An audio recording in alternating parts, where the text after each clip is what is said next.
Башкирские сказки, часть 2. Всех приветствую на своем канале. Сегодня мы с вами познакомимся с 3 башкирскими сказками, которые называются «Мудрый старик и глупый царь», «Курица и ястреб», «Лиса-сирота». Будет интересно, подписывайтесь на канал, давайте начинать. Башкирские сказки. Мудрый старик и глупый царь. Во времена, давно прошедшие, был в одном городе молодой царь. Не взлюбил он стариков и повелел всех их убить. Лишь один егет спас своего отца-старика, спрятав его в подземелье. Вскоре молодому царю объявил войну царь соседнего государства. Молодой царь стал собирать войско. Егет, укрывший отца, перед выступлением в поход спустился к отцу в подземелье, чтобы проститься. Отец напутствовал его такими словами: «Сын мой, вы отправляетесь в очень далекие места. Вы там будете терпеть лишения и голод. Дело дойдет до того, что вы порежете всех коней и поедите их. Даже коня военачальника и того зарежете. После этого волей-неволей вы повернете обратно. На обратном пути все воины побросают снятые с коней седла и уздечки. А ты не бросай, хоть и тяжело будет нести. Вам встретится невиданной красоты конь. Тому, у кого не будет седла и уздечки, он в руки не дастся. А подбежит к тебе, остановится перед тобой и наклонит голову. Ты надень на него узду и отведи к военачальнику. За это военачальник приблизит тебя к себе и будет почитать своим другом. Ну, прощай, иди». Все случилось так, как предсказал старик. В походе у войска вышел весь запас пищи, и воины стали питаться мясом своих коней. Под конец зарезали коня военачальника, съели его и двинулись обратно. Чтобы освободиться от тяжести, воины побросали снятые с зарезанных коней седла и уздечки. Лишь один егет, тот, который помнил слова своего отца, не бросил ни седла, ни уздечки. На обратном пути навстречу войску выбежал невиданной красоты конь. Все бросились ловить его, но он никому в руки не давался. Наконец, конь сам подбежал к егету, у которого были седло и узда, остановился перед ним и склонил голову. Егет накинул на него узду и отвел к военачальнику. С тех пор егет стал другом военачальника. Однажды царь отправился со своим войском на прогулку к берегу моря. С берега царь увидел, что на дне моря что-то сияет. Он приказал своим воинам достать с дна моря то, что сияет. Многие воины нырнули в море и не выплыли. Приближалась очередь нырять молодому егету, другу военачальника. Егет быстро вскочил на коня и поехал домой. Он вошел к отцу в подземелье и рассказал ему о том, что происходит на берегу моря. Старик выслушал сына и сказал: «Сын мой, на берегу моря растет высокое дерево. На вершине того дерева птичье гнездо, а в том гнезде лежит большой алмаз. Сияние от этого камня отражается на морской глади и освещает ее. Когда очередь нырять дойдет до тебя, ты скажи царю: «Государь, мне все равно придется умереть, а потому дозволь мне забраться на это дерево и посмотреть в последний раз в сторону родного аула». Он тебе разрешит, а ты достань из гнезда тот камень и отдай его царю».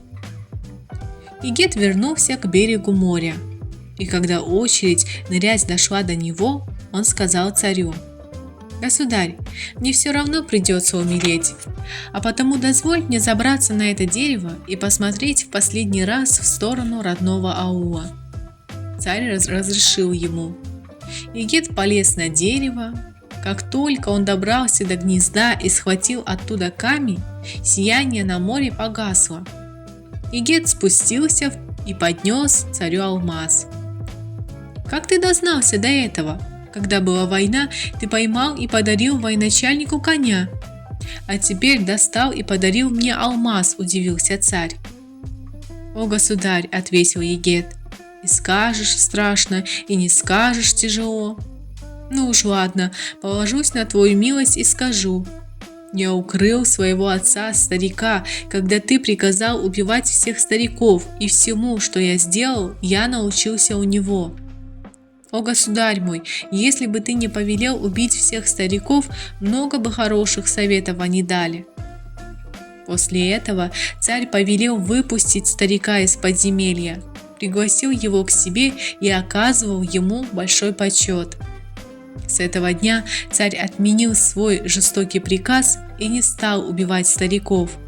Без их мудрого совета он сам ничего не умел делать. Курица и ястреб. Дружила курица с ястребом. Ястреб часто прилетал к курице в гости и рассказывал ей о том, как приятно летать высоко в небе. И вот курице тоже захотелось летать. Но выше плетня на своих крыльях она никак не могла подняться. Ястреб начал ее учить летать. Не успел он научить курицу летать как следует, как между ними началась ссора, и дружба их окончилась.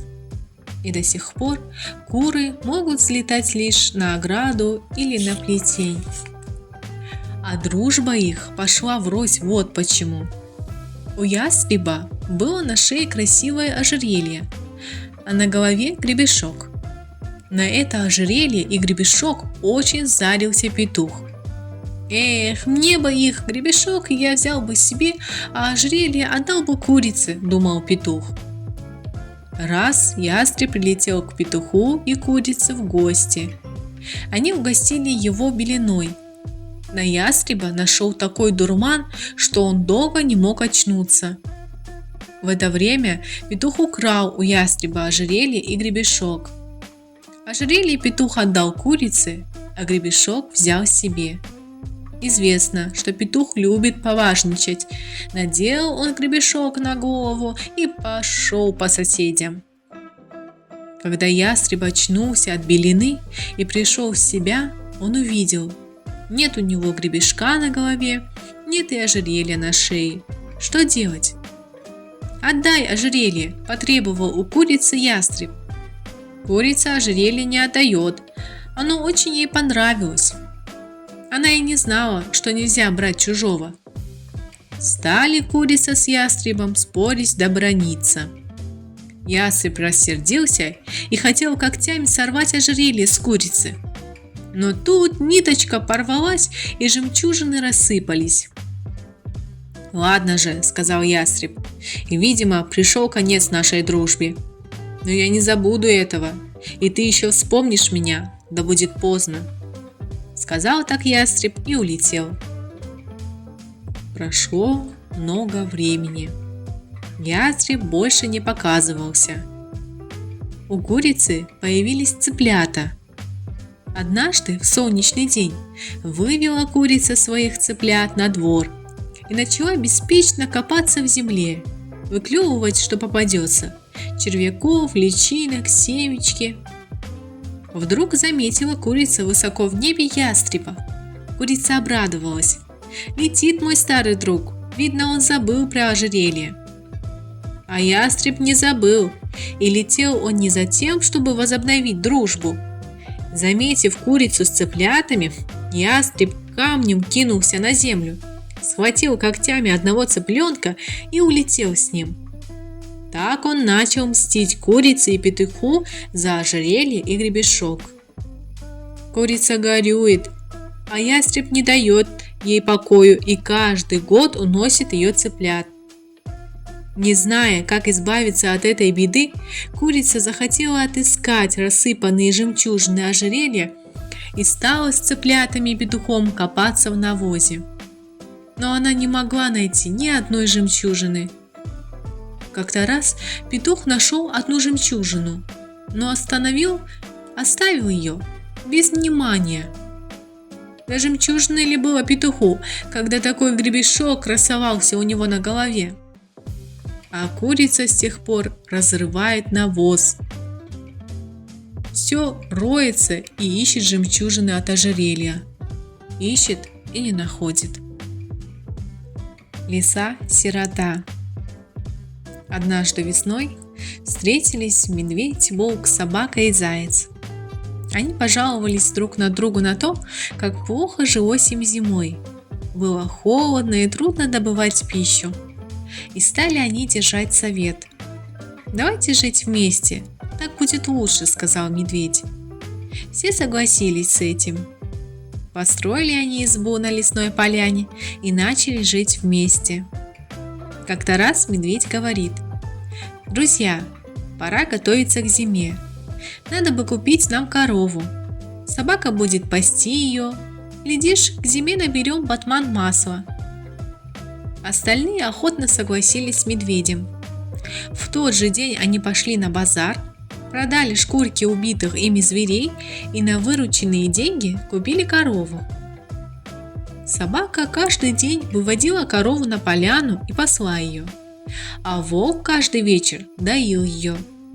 Заяц выведывал, где лучше трава для коровы, а медведь распоряжался всем хозяйством. Так прошло все лето, и к осени друзья собрали целый батман топленого масла. «Надо поставить батман с маслом на избу, под крышу», — сказал медведь. «Пусть никто пока не трогает масло. Когда наступит зима, будем брать его понемногу и жарить картошку». Опять все согласились с медведем. Батман с топленым маслом подняли и спрятали под крышей избы. Однажды вечером они сидели за чаем. Вдруг кто-то постучался. Послали зайца открывать дверь. Видят, пришла лиса. В лапе кумган держит, а сама кроткая, тихая и низко кланяется. «Здравствуйте, дорогие друзья! Добрый вечер!» Хозяева поздоровались с ней и пригласили пить чай. Села лиса за стол и начала говорить тихо и скромно. «Я одинокая сирота. Возьмите и меня в свою семью». «Ладно, сегодня будем держать совет, взять или не взять тебя в нашу семью. Завтра придешь за ответом», — сказал ей медведь. Лиса поблагодарила хозяев за чай и ушла. «Жаль ее, такая она скромная и тихая, надо принять», — решили хозяева. На другой день утром пришла лиса. Объявили звери о своем решении принять ее в свою семью, и стала лиса жить у них. Вела она себя скромно, всех слушалась и всеми силами старалась угождать не только медведю, волку и собаке, но даже и зайцу. Вскоре лиса узнала, что под крышей избы спрятан батман с топленым маслом. Любит лисонька масло. Решила она одна съесть масло и стала придумывать хитрость. Наконец она придумала. На то она и лиса. Как-то вечером лиса сказала, что идет проверить, крепко ли заперты ворота. Вышла она за дверь, подошла к окну, постучала в него и спросила не своим голосом: «Дома ли лиса-сирота?» «Дома, дома, сейчас придет со двора», — ответили ей. «Скажите ей, чтобы она сейчас же шла к нам, дать имя новорожденному барсуку». «Хорошо», — ответили из дому. Лиса вернулась в избу. «Лисичка, сейчас только приходили звать тебя к новорожденному барсуку», — сказал медведь. «Что ж, надо сходить», — ответила лиса. Собралась она и вышла из избы. Обошла она избу кругом, спрыгнула под крышу, нашла батман с маслом и стала его есть. Наелась лиса досыта, отдохнула и вернулась домой. «Чем угощали?» – спросили ее. «Жареным гусем, вареной курицей и маслом», – ответила лиса и облизала жирные губы. «Каким именем нарекла?» – спросила собака. «Початок», – ответила лиса. На следующий день лиса сказала, что ей опять надо идти давать имя, а сама вышла, забралась под крышу и съела масло до середины батмана. «Какое имя дала новорожденному?» – спросил лису заяц, когда она вернулась. «Середка», – ответила лиса. На третий день лиса опять залезла под крышу и съела все масло. Она дочисто вылизала батман и вернулась домой. «Каким именем нарекла?» – спросил ее медведь. «Последок», – ответила лиса. А тут подошла и зима с морозом и вьюгой. Вот однажды медведь говорит: «Ну, друзья, надо принести немного масла и нажарить картошки». «Давайте, давайте», – радостно согласились остальные. «Иди, лиса, принеси немного масла», – сказал медведь. Все вышли в сени. Лиса полезла было по стене под крышу, да упала на землю и притворилась, что не может вскарабкаться по стене. «Очень уж высоко, я не могу залезть», – жалуется лиса. Собака взялась помочь лисе, подсадила лису. Вот взлезла она, и все внизу услышали из-под крыши пискливый голос лисы. «Никакого масла тут нет, есть только пустой батман». Ей никто не поверил. Тогда лиса скатила вниз пустой батман. Глядят, и правда, батман пустой. «К нам никто чужой не приходил. Кто это бессовестно сожрал масло?» – закричал медведь. «Сейчас же найти разбойника». Долго они гадали, как найти вора. И вот что придумал медведь. «Давайте разведем большой костер и рассядемся вокруг него. У того, кто съел масло, оно растопится и потечет наружу». Так они и сделали. Развели костер. Вскоре они пригрелись у костра и уснули. Так как были уже первые зимние морозы, то крепче всех спал медведь. Лишь одна лиса не спала. Видит она, по всей шерсти ее течет масло. Испугалась лиса, что это может выдать ее, и тогда ей не избежать наказания. Решила она свалить свою вину на медведя. Стерла масло с себя и обмазала им спящего медведя. Когда они проснулись, увидели. Все как были, сухие, а у медведя шерсть в масле. «Вот кто съел масло!» – закричали звери и захотели наказать медведя. «Не торопитесь, тут какая-то хитрость», – сказал медведь. «Надо развести костер еще жарче и испытать всех снова». Все согласились. Одна только лиса сказала, что не надо разводить костра, а то жарко будет. Опять развели костер, и все расселись вокруг него. Медведь по своей зимней привычке опять захрапел. А волк, собака и заяц притворились спящими. На лисе опять стало выступать масло. Лиса дождалась, когда звери заснули, начала опять стирать себе масло и натирать им медведя. Увидели это волк, заяц и собака, вскочили и с криком набросились на лису. Вот где настоящий вор, а еще прикинулась тихоней сиротой. Шум разбудил медведя. Ему рассказали, как было дело. «Я не ела масло, нет-нет», – отказывалась лиса. Тогда все набросились на лису, связали ее, стали держать близко к огню за лапы и за хвост. Масло с нее так и потекло на костер. После этого они сказали: «Уходи сейчас же, чтобы и духу твоего здесь не было. Нет тебе места в нашей дружной семье». Лиса подхватила свой кумган и ушла скорее, куда глаза глядят. Подписывайтесь на мой канал. Тут вы можете найти интересные сказки, стихотворения, песенки, рассказы, загадки, потешки для детей и многое-многое другое. До новых встреч!